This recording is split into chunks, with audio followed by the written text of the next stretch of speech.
Welcome to Resiliency Within. I'm Elaine Miller-Karras, and I will be your host. And I am so delighted today because I welcomed Ellen Bassuk and Daniel Schoonover, mother and son. And today is a really wonderful day because their book is being published, and I'm going to let them tell you a little bit about Between Two Worlds. But let me say a little bit about what the show is going to be about, and I want to tell you a little bit about each one of them. So, for decades, Ellen Bassuk has navigated the worlds of psychiatry, advocacy, and motherhood, shaped by her son Daniel's lifelong struggle with mental illness, especially schizophrenia. Between Two Worlds is their deeply personal memoir, chronicling Daniel's journey through what I would also agree, Ellen, is a broken healthcare system and an ill equipped educational system, and the parenting challenge that come with it. So, from early childhood, Daniel's developmental milestones were atypical, leading to hospitalizations, rejections from institutions, unable to see beyond the diagnosis, and even expulsions from school. As a single mother and medical professional, Ellen fought to protect her son from systems that prioritized efficiency over humanity, forging an alternative path that allowed Daniel to reclaim his life. And that's what much of this is going to be about today. And I'm going to have them really tell you more about their journey. But I want to say a little bit more about Ellen. So Ellen is a MD. She's a psychiatrist, researcher, clinician, and advocate whose 5-decade career has focused on mental health, homelessness, and vulnerable populations, especially families and children. She served as associate professor of psychiatry at Harvard Medical School for nearly 40 years and is the founder of the National Center on Family Homelessness and C4 Innovations. She has received many acknowledgments and awards for her work and her advocacy, and she is very committed, I really think, to service and advocacy. So she's also published many peer-reviewed articles and really has had quite a distinguished career. Now, Daniel is a devoted animal lover and volunteer, committed to supporting overlooked creatures and communities with hands-on experience in, I hope I can say this word correctly, herpetology and marine life care, including work Mhm. at the Woods Whole Science Aquarium and the MSPCA, and he has spent much of his life nurturing the natural world. Currently studying at the Boston University Center for Psychiatric Rehabilitation, and whether caring for animals or helping others, Daniel is dedicated to making a meaningful impact. And together, they've authored the book Between Two Worlds: A Psychiatrist and Her Son's Quest for Mhm. Compassionate Mental Health. So, so I just want to welcome you both today, and I'm gonna ask you a question, Ellen. So, what's on your mind as we're getting started? When I'm, hearing your wonderful history and your life, and knowing that you're doing this with your son, what's on your mind as we're getting started? Well, what immediately comes up for me is what's happened in the homeless world. Yeah. A little off topic. The most common homeless person now is a homeless mother and kid. Which was Yes. not true when I started. It's changed entirely. And it's a reflection in part of the management of trauma and of resource issues. Now, the book is really about vulnerable populations as exemplified by our experience. Um, Schizophrenia is generally diagnosed in late adolescence, which is when Danny's diagnosis was assigned.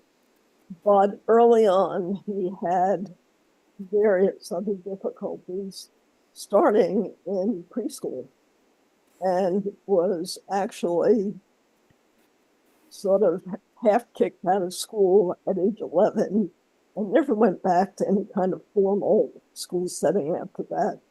And what this story tells is how we negotiated the very broken healthcare system and how we used it, but also bypassed it so that Daniel had a chance at having a life that mattered to him, that had some purpose, that was consistent with his dreams and wishes and could be independent. Yeah. And it was a lifelong thing. And it sounds like you had to be a very strong advocate for him in, I think, a system that I would also say, having as a licensed clinical social worker, has tried to maneuver through it as well. And I also, Daniel, over to you. What's on your mind as we're getting started and we're going to have this conversation today? How would you like to start? Well, I'm glad to be here to have this conversation. I'm very excited that my book is being published today. The book that I co-authored with my mother, it's being published today, and people come to me and say, "Hey, Daniel, when's your book coming? When's the book coming out?" And I go, I tell them when, the 11th, and I tell them they can order it on Amazon. But I go, "How did you know it was coming out?" You know, a lot of people know. Well, and I had heard through your publicist about it. And so when I heard And that it was going to be published today, I said, "Oh my goodness, that would be lovely if they were available so they could come and celebrate with me right, well, about the publication of your book." yeah, well, most of them have already ordered a copy, so they should be receiving it today. Oh, wonderful. And we know that people can get it through Amazon, and I'm sure it's Yes, available Amazon. to lots of publishers. Yeah. Mhm. Well, It's so also available in PDF. it is great. So that people can get it on their like iPad if Yes. they need to. But Daniel, I want to ask you a question before we get started about talking a bit more about the journey about, maneuvering Sure. the system that certainly was broken. I want to hear more about your love of animals. So can you tell me a little bit about that? My love of Get animals. started. Yes. Well, I actually recently had to have a cat euthanized. Oh, I'm sorry to hear that. It's heartbreaking to have to make It's that heartbreaking. decision. And her name was Clara, and she was with me for about 6 years. Oh, But she was about 9 years old when she got cancer and other things too, not just cancer. And I've owned cats. I've owned pet snakes and stuff. And I've done a lot of community service working with animals, not just rehabbing 6 sea turtles at the Woods Hole Aquarium. I used to work like at FFD in Cape Cod. They had a lot of pit bulls there, and I'd walk them through the woods to a landfill and get them some exercise. well, it sounds like you have much kindness inside of you, And Daniel. Because I yeah, think it takes a very kind person to work with animals that we need to rescue and help, including yeah. turtles. My Well, gosh, so I've bad. I've worked at other animal shelters too, Well, and so like a cat shelter. I've worked at two different cat shelters. Um, And most I've done several more. well, so I'm so glad you found such purpose and meaning in your life Yeah, with I guess you could animals. say that. It's Yeah. purpose. So I'm wondering now, I'm going to kind of circle back to your mom and knowing what she had said in the beginning about the difficulty from preschool, about maneuvering through a system that was not necessarily, doesn't sound very adaptable.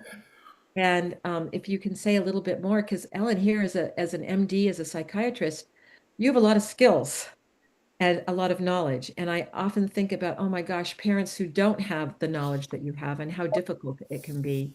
So could you tell us a little bit about schizophrenia, but also I think very importantly about your role as being a parent and your journey of advocating through the system with Daniel and for Daniel?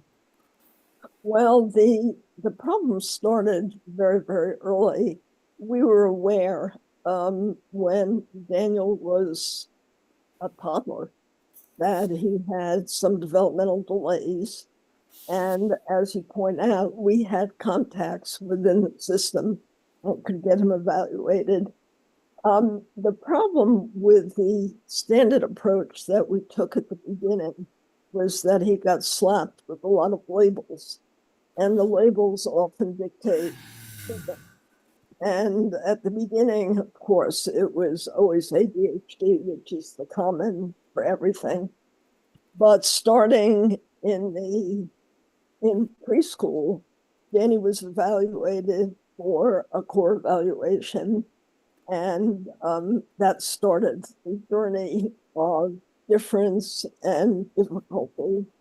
And as time went on, he unfortunately emerged with Tourette, which is very difficult to deal with in schools. Can you say a little bit about what Tourette's is for the audience? They may not know what Tourette's is. It's a relatively uncommon neurodevelopmental disorder that generally disappears by late adolescence, although about 20% of people continue to have it. But it's characterized by tics, by verbal tics, chronic tics, uh, um, physical tics that just suddenly emerge. People like to attribute reasons for it, but it's biological. And Danny, in the book, wrote a story about what it feels like to have a tic disorder, which started to manifest when you were about 2 and got quite bad by the time you were 10 or 11. And the school system is unprepared to really deal with that. We had specialists coming in. It didn't make any difference. They don't have resources for certain kinds of special needs. Schizophrenia generally emerges closer to age 20. And that was the case with Daniel. And when that happened, the whole course changed, of course, and Daniel was hospitalized. So knowing that schizophrenia sometimes develops in late adolescence into early adulthood, are there any kinds of any suggestions you have if you're concerned about your child? Let's say you don't know what's happening, because I've also seen where sometimes people get, as you said, multiple diagnoses and are working through the system, and every new provider gives a new one. You could end up with 10, and then what does the parent do? And here you're a psychiatrist. I mean, it's like the knowledge, which is, I guess, is a good thing, but then it's also can be a difficult thing when you see the system's not responding. So what are some suggestions that you have for people that may be concerned about symptoms that they're seeing and they're not certain what they are? Well, that's a very complicated question, and we tried to really address it in the book. Because of the work, the staffing shortage that has occurred in mental health, which is very extreme, which is one of the only problems. The system is not working the way it did when I started in psychiatry. And instead, we have really suggested what is called a recovery-oriented approach, which is not recovery cure. It's a particular approach that comes from Larry Davidson at Yale and Pat Egan, who is an advocate for that approach. And what it says is that what you have to do is, regardless of the nature of the symptoms or the complexity of the symptoms, you've got to work out how to manage those and not stick entirely in the biomedical model, and instead still treat your patient, your client, as a person who has wishes, needs, experiences, and that this so-called mental illness is only one small part of the human experience. It's not the whole person. That's So really looking at the person holistically absolutely is key to helping whatever the symptoms are, because you can have all different kinds of symptoms and all different kinds of diagnosis, but what will help your child, your loved one, yeah. to have a fuller life? Like I can see with Daniel, his love for animals. So, I mean, did he always have a love for animals that you saw as a mom? Yeah.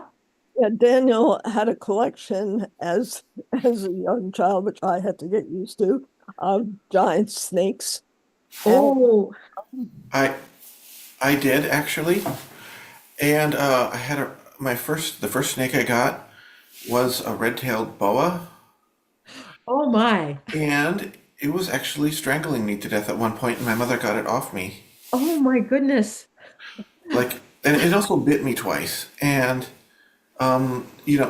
snakes make, in my opinion, snakes make phenomenally great pets as long as they can't kill somebody or put somebody in a hospital. So you had to be careful after they, Yeah, yeah, I got bit by that snake yeah. and almost killed by that snake. Yeah, but your general experience, you were very close to Yeah. the A, snake. a more a more recent snake I had that passed away. I had that snake for maybe a little over 10 years. Was I had a blood python. Oh my goodness. And her name was Sophia, and she was a really sweet animal. She didn't bite anybody. It was a really nice one. Well, I think it's, isn't it? I just love the fact that because lots of people would say snakes, oh no. But when you say Sophia, that there's a sweetness in her. So you're Yeah, able to see things sometimes that other people can't see, I Daniel. thought it was a That fitting. way. It was a fitting name for that particular snake. Huh. No, and Danny has has always, since he was a little boy, had fish. You have huge fish tanks and know everything about fish. Yeah, So it's and most recently, in celebration of the book and other things, Danny just adopted a new pet, Gwen.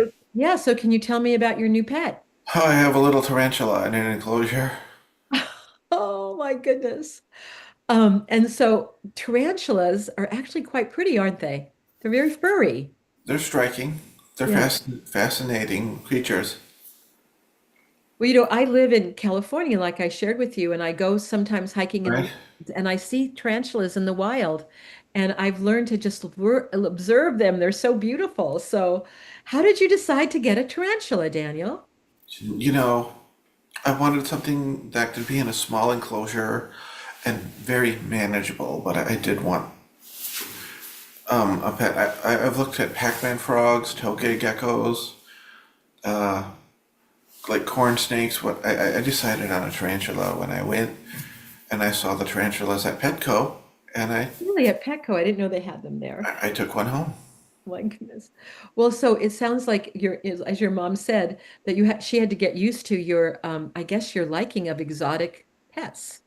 Yeah, So, not and everybody likes snakes, and yeah, that's I had a king snake as well, and I was probably only 10 years old. I was giving it a bath in the sink, and it went down the drain. So we took the sink out of the floor, and we put the whole sink in the bathtub and filled it up with water. And lo and behold, the snake was there again. ah, There. sounds like you've had some adventures with the snakes. You've told us about a Well, couple of ones I like plants too. and plants as well. So it's like you like things in nature.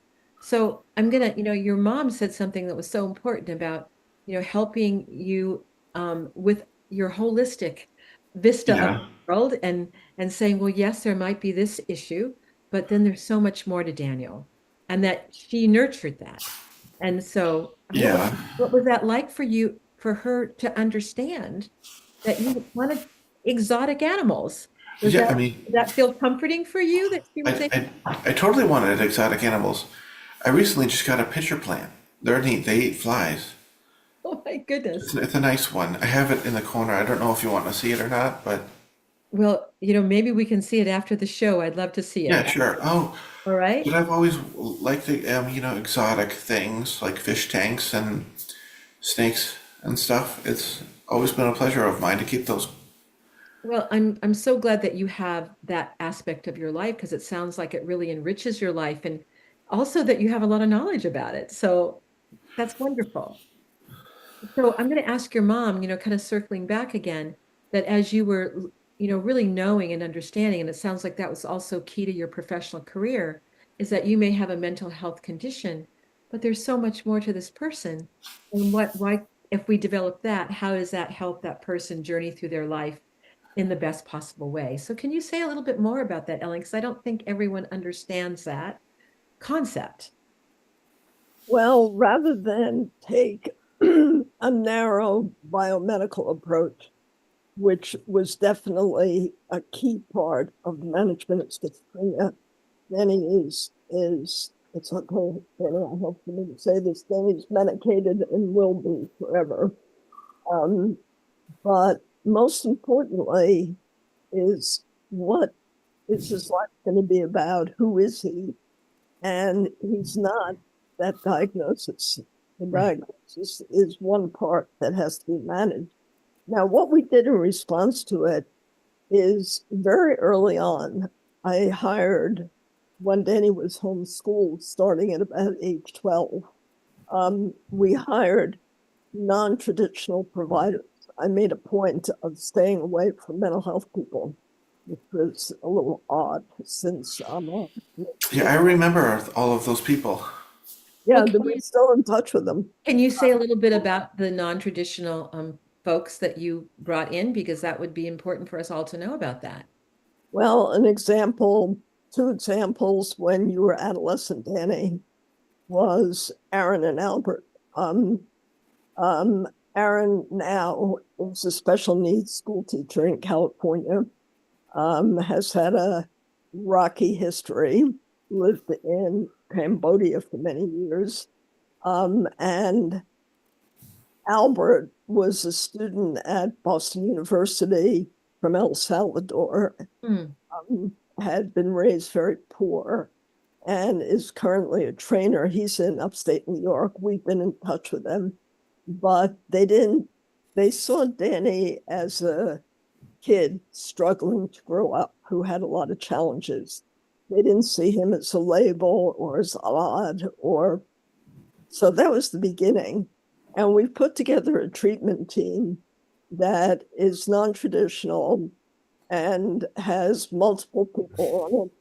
And there are a couple people on it who've been with Danny now for 10 and 12 years. Oh my. So he's got a very robust support group. And that's what really matters. That makes someone's life. So it sounds like that robust support group really saw him with the philosophy that is so important to you, and that is holistically. This Yes. this is a person to support, to care for, to maybe support with taking out in nature and seeing things in the world that supports his interests. Yeah. And parallel in the mental health system, they're beginning, particularly with the shortage that is so extreme right now, Yeah. they're hiring what they call persons with lived experience, who actually are credentialed. They're crisis workers of various kinds. And the workforce is made up more and more of them. We have hired several because they have lived the experience and emerged and managed it. And it's not something that generally is going to get so-called cured, um, which is, like if you have pneumonia and you have a bacteria, you take an antibiotic. It doesn't work that way. And And that's the limitations of the biomedical model, because it's like, oh, you have a condition, here's it, you treat it, it's gone. And that's not the case with chronic mental health conditions. no, and the stigma around chronic mental health conditions is huge, Yeah. and particularly schizophrenia. It was a damn diagnosis historically as well. It was seen as a deteriorating sort of fatal illness. Well, and it has a terrible history of saying that it was all because of mothers, which of course is not true. Because as Unigenic mother. yes, so here we are talking about a mother and son relationship and the importance of how the advocacy that you provided for him, and also his participation in wanting to have this full life, and what you've explained to us, Daniel, so far, just about your love of animals. So is there something more that you want to say right now, Daniel? Relevant to animals? Or anything? Yeah. Uh-huh. Well, I took a herpetology course online. I took a beekeeping course online. Um, So I've I kept bees as a kid for a while. Anyway, what do I want to say that's relevant? That's about it right there, actually. all right. Well, so it sounds like expanding your knowledge for the things that you love Yes. and being able to take classes online and learning about that is part of making you a whole person, and also giving you lots of information about our natural world that sounds like that's so important to you.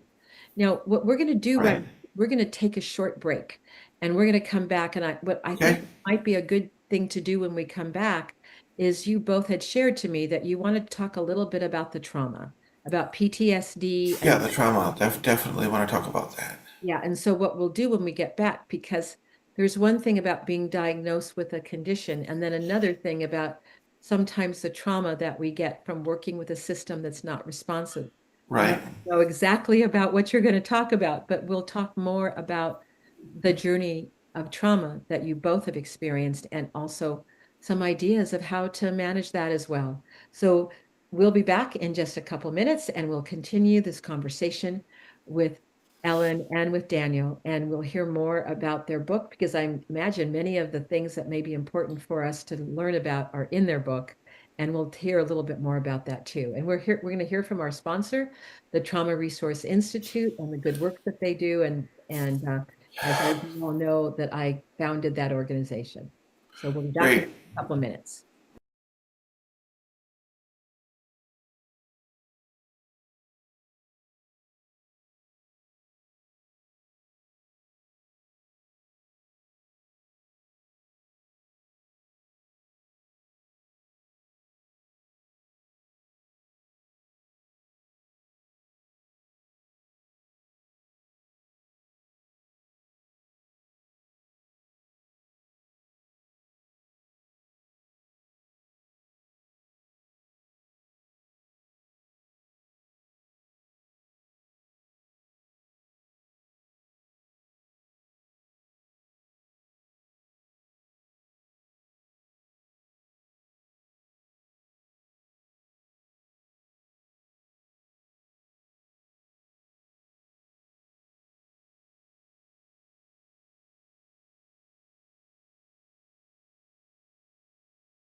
Welcome back. This is Elaine Miller Karras. I'm having a wonderful conversation with Ellen Bassuk and her son, Daniel, and we're talking about their journey as a mother and son.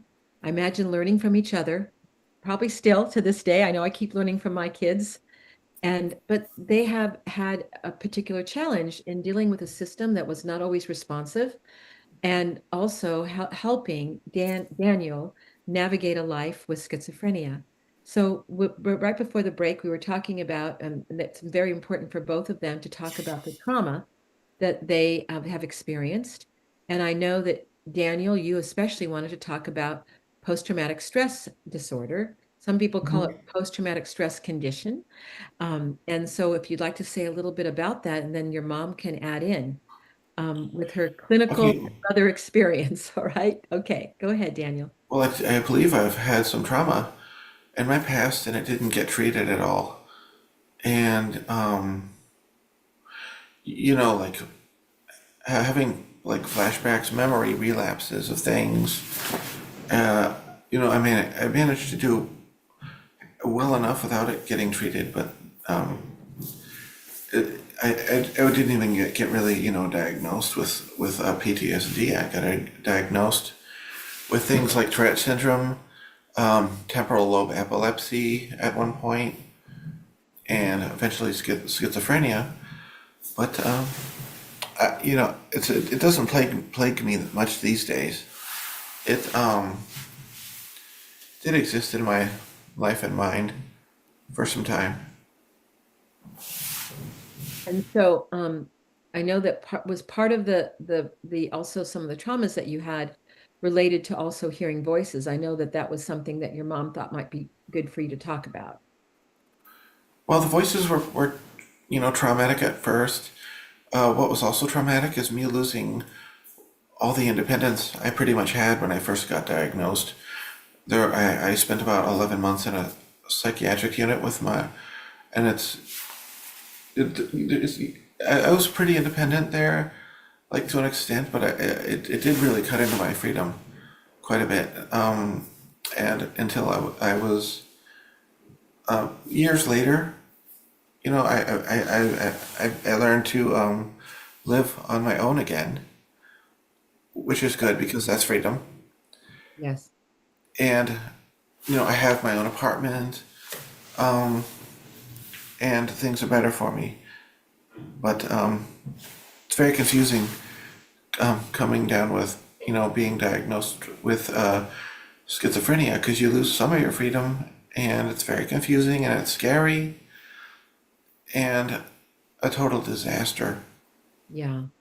So Daniel, do you think that the post-traumatic stress disorder was happened as a result of how you were treated when you were diagnosed with schizophrenia? Do you think that was a I part believe it of was it, or how I was treated when I was younger. when you were younger? Yeah. Not so much the my hearing voices, my diagnosis.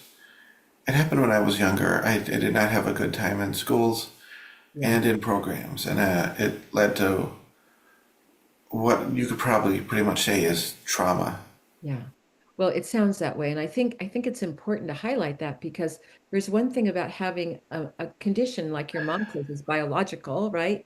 And then you're trying to negotiate a system that doesn't know how to respond, and that the result is a trauma that comes along with it that is its own new condition.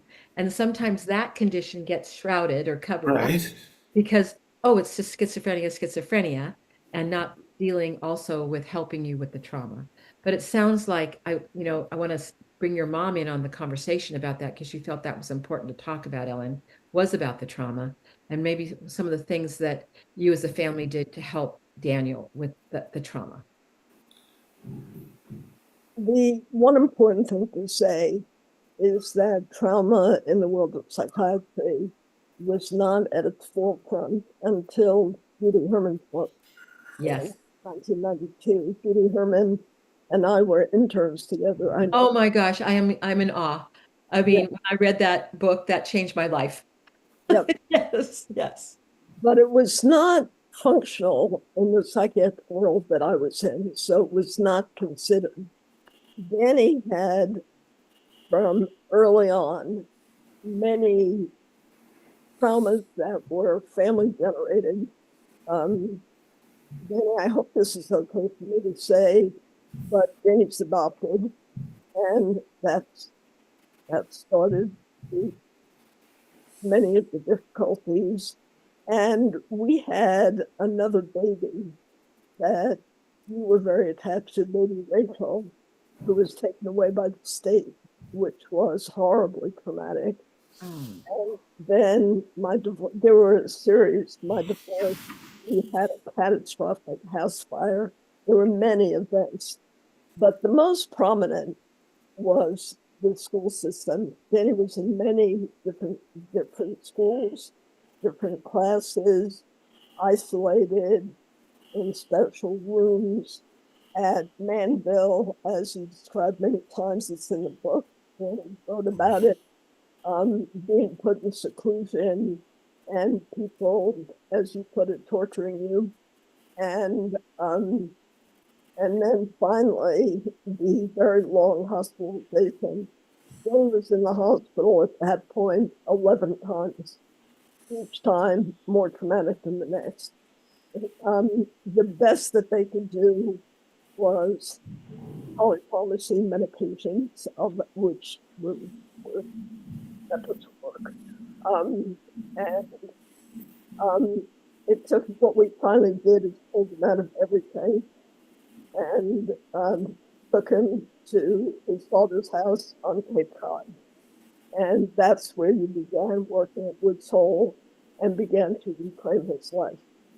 And it took a long time, but it was a very, very difficult and rocky course along the way. And fortunately, we rallied and emerged. And uh, and during this time, we solidified the treatment which has made it. And I think, Annie, if I can speak to you, that your life now is fairly rich, and you've learned to manage the remaining symptoms And you might say something about the voices because people are always so focused on voices in schizophrenia. And we did one unusual thing. Dan, what started in some ways the idea to write this book is Danny became willing to really describe the voices in detail. And you want to say something about that, Danny, and the artist? Yeah, I'm glad I agreed to do this book with my mother. It was totally worth it. It's a wonderful book, Hmm.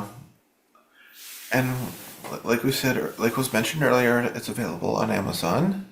Okay, yeah.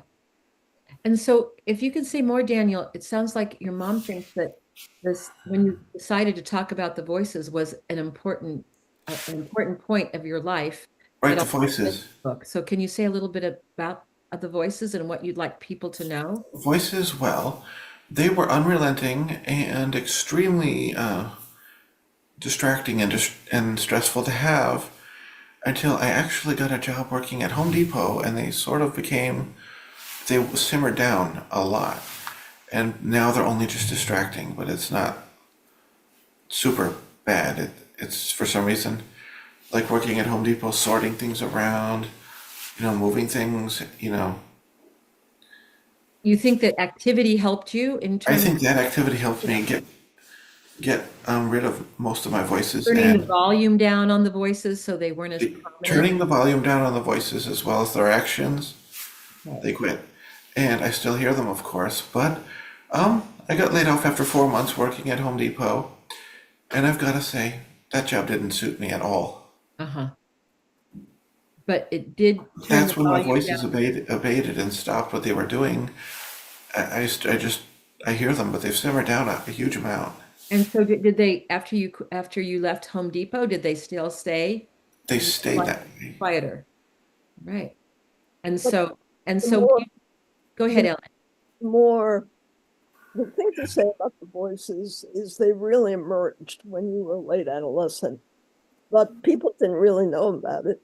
You were secretive and they were very vicious at the beginning, which is usually the case. And over time, you managed to sort them out somehow and work with them. For the first time, began to talk about them, which was part of the incentive for the book. The book has a number of chapters about Danny's community experience and how the voice community operates. Most importantly, it's a lifelong story of mental illness because we have it documented from 6 months. Oh, And goodness. Danny's an adult now. And the voices, which is very unusual, Danny was able to work with a graphic designer, and they're characterized, they're drawn in the book. You want to say something about that, Danny? They're very good depictions as to how my visual hallucinations are. There's several of them in the book. And so do you think that when you worked with the graphic designer and that it helped you with kind of being able to manage the voices, to actually see the physical representation of what, as you said, was in your head and what they were Well, saying? they had simmered. They had. I'll use the term simmer down. I'll just say simmer down. They simmered down long before that. But he would draw a picture of what I would describe. I would recommend this and that, make it more realistic. Well, as to what my voice's hallucinations are, and we got it done. And Bloomsbury decided to use a lot of the illustrations. Mhm. I think all of them. Yeah, all of them. And And so, Ellen, did you notice something about any changes in Danny when he had the representations for the graphic artists of the voices? If you could comment on that. Well, it came along with Danny being willing to describe what role they played in his life. And he's worked very hard with a particular therapist on trying to understand what they represent at this point. because you've talked about them, Danny, in very different ways, which is described in the book. And because most people, when they think of schizophrenia, it's just voices, black and white. And this is sort of a lifelong story of how they operate and how they also can be managed. And because they needed to be managed from the way they operated at the beginning. And, and that was one of the real, and you asked a question about, did it change? Yes, I thought it changed things very significantly because Billy, for the first time, was really willing to share his internal experience. And when he was 18, 19, you just knew there were voices and they were vicious. And you had no idea beyond that. And Yeah, so he was able to really talk about it and share it. well, and Danny's words of they simmered down, but you used another word that sounds like it could be very important for people that may be grappling with this themselves or with a family member, and that is a way to manage them. Say, okay, they're there. Rather than say they're going to go away because it didn't go away, but there were ways that you could manage them so they would simmer down. And those representations sounded like that was a very creative way to Right. to help that process. Also, how the voices communicate with each other, which we would never have known. It's not in the literature. No, And it's not. It's not in the literature. we have a couple of chapters which Danny wrote, which really describe how they interacted with each other and how they actually really operate in a person because they live side by side with Danny's life and Yeah. Danny's reality, and they don't interfere very much anymore. Well, so, and I guess that's my question to you as his mom. So, how was that for you, Ellen, when you started seeing the kind of the system of conversation and how it lives side by side and that it impacted and, to this day impacts them, but in a different way? Well, in a way, it was very heartening because for the first time, Danny was able to really open up about what his life was like and what his daily experience was. Because before that, he was more cut off, more internal, much less ready and willing to share and talk about what he was feeling and experiencing. And he became a much fuller person with the ability to really talk about this. And this whole book experience really helped with that, I thought. I thought that was the most important value of it. Plus, I think it may be the only lifelong detailed history from the point of view of someone with a problem of a mental illness of this kind. Because it started at 6 months. Yeah, so and I want to highlight that a little bit because I think that it's very important for people to realize why this would be important to kind of purchase it. I think almost every person who is in the mental health field or in the special education field, Totally. occupational field should read this book, right? Because it sounds like it gives a very personal chronicle of the whole journey, but most importantly, how to help a person be the most whole that they can be. That's what I'm getting from our conversation so far. So, and that there's chapters in the book where a parent or a person that part of them is schizophrenia, that they can get some ideas of how to maybe even manage the voices, is what I'm hearing. Yes.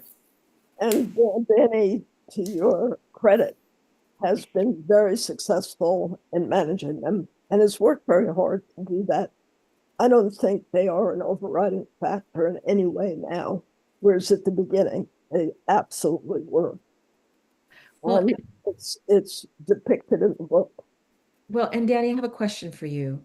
It sounds to me like you've gained a lot of wisdom about yourself, about the world.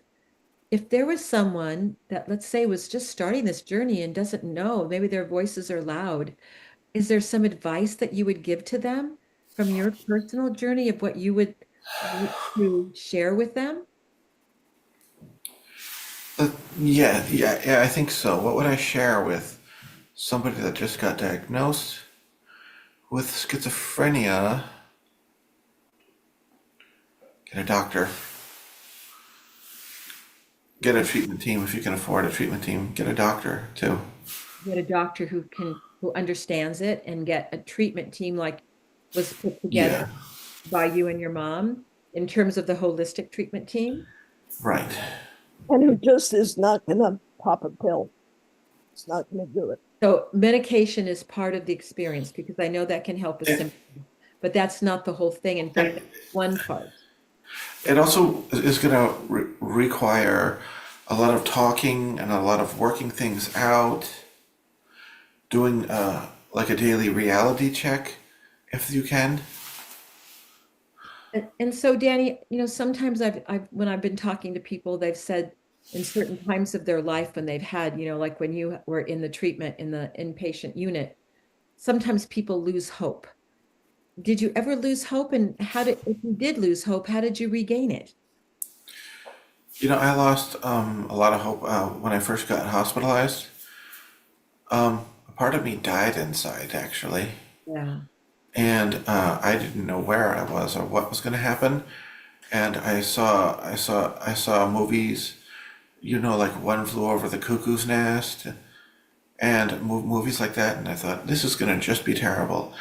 It, they're real snake pits, but they're not absolutely terrible. They're not as bad as like that movie One Flew Over the Cuckoo's Nest. They're Yeah. not that bad. But it's a place you want to get out of as soon as you can. But most of them you will get some pretty decent treatment though. Yeah. Some are better than other ones. And so did that give you hope? The people that gave you decent treatment? Does that give you hope? My spirits were lifted when I left the psych unit. When I was in the psych unit, I felt no hope, none. So that day when you were almost like liberation, when you left, is that when the hope started coming back a little bit? Yes,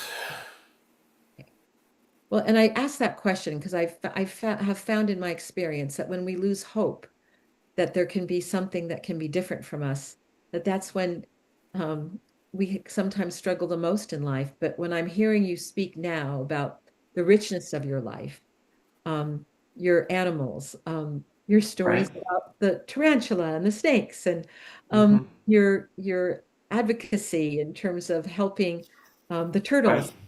I mean, it sounds like can I say the word? It sounds like a meaningful life, Daniel. Sure. Is it a meaningful life for you now? Well, life either life goes on with or without you. I believe I have some meaning in my life. Yeah, it sounds Some that way. It does. enough. I just I don't count my blessings like every 10 minutes, but I have a meaningful life. Yes. Yes. And I think that's an important message for people that may be listening, that may have gotten a diagnosis, that maybe someone's looking at them in that limited view, Ellen, that we've seen in the mental health field, that there is hope, there is a meaningful Yeah. life. And with the right team, because that was the other thing that you said, if you have a recent diagnosis, get the right Well, team. And if it's not when the right team, get rid of the team that's not working, Ellen. Would you say that? Yeah. Mhm. Go ahead, Daniel. I was just going to say, actually, there was hope during one of my hospitalizations. When I was at McLean, they give it a really good treatment there. And they have levels. If you're a level 3, you can go out for a smoke break. If you're a level 2, you can walk around the campus with another level 2. And if you get level 1, you can walk around the campus on your own and tell them when you'll be back. And they give you back your shoes and you can do that. And they had a cafeteria. At McLean, I had hope. But all the other hospitals other than McLean were absolutely terrible places. Yes. So McLean was a good one. it sounds like they were very humanistic in their approach. Only And McLean was. McLean's connected to Harvard that I want to let people know. And I know that Right. some of the best people, including Judith Herman, Trauma and Recovery is her book, by the way. I have to mention her book. I'm sure it's, I'm sure Right. millions of people have read it by this point, but I have to mention it. Yes, Right. he has a new book. Oh, she does. Well, see, I haven't read that yet, so I'm going to have to find that. I'm going to have to pick that one up. But so, we're getting close. I can't believe we have just a few minutes left. But Ellen, is there anything more? I mean, your role, I'm thinking about you as a mom, but also thinking about you as a psychiatrist. This is your field. Is what is your words of wisdom? I mean, we've heard some words of wisdom from Daniel, but what are your words of wisdom that you think are important to share in our last minutes together? Well, I've always been very committed to vulnerable populations, schizophrenia among them, but I spent a good portion of my life in the homeless world, which is a disaster at the moment. And the challenge is that people understand that all of these unusual experiences and different experiences are just one small part of the human experience. And Danny is a person with hopes, wishes, aspirations, and can build a life that really matters to him. It may not be a traditional looking life, but who cares? And that's what matters. And you need to support where your kid is going. And whether it's with snakes, then it's I had to learn how to take care of snakes because that really mattered. And um, and it's very, very important that all of us have some sensitivity to the needs of more vulnerable populations Yeah. because they're in difficulty, schizophrenia among them.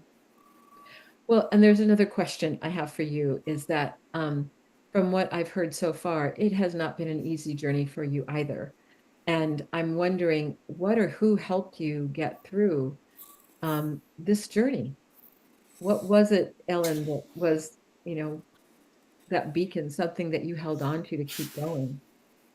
Oh boy, that's a tough question. I Part of it has to do with some of the values that I was raised with that were inherent to who I am as a person, and they were just part of me. Um, and I really stuck to them and made that in some ways my life purpose without even really noticing it. Um, One of the real turning points for me, I was very close with John Mack. And at some point, there was an issue of me becoming an analyst. And I made the difficult decision of no, because it excluded vulnerable populations.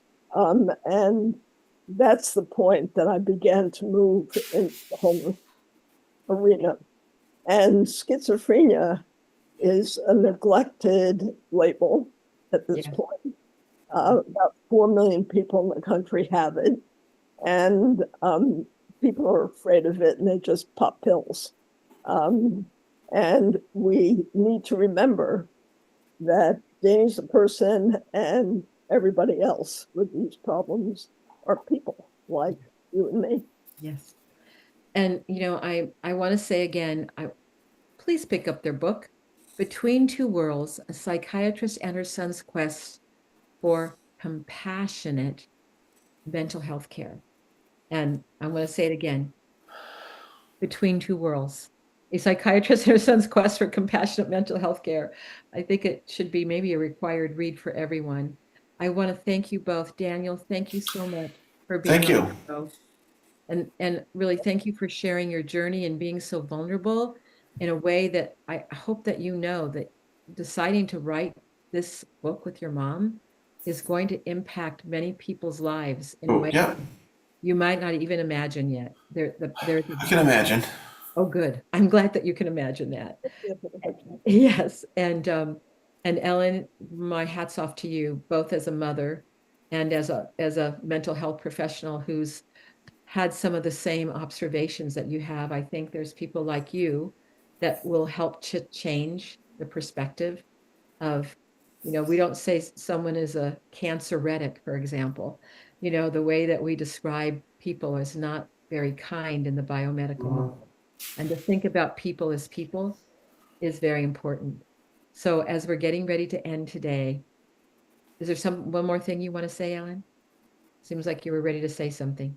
No, just that it's very, very important that people begin to really take a look at what's happened to the healthcare system, Yes. because it's really collapsed at this Yes, point. especially in today's world. Yeah. Yes. And so I would like to remind my audience as I end my show today is to remember what else is true, that even with the suffering and with the challenges, there are two people, Ellen and Daniel both, who are really trying to change the perception and the world about a mental health condition and to look at that person as the whole person, as like you said, Ellen, people like you and me and everyone that deserves respect and dignity. So, with that, this is Elaine Miller Karras signing off for Resiliency Within. Thank you very, very much.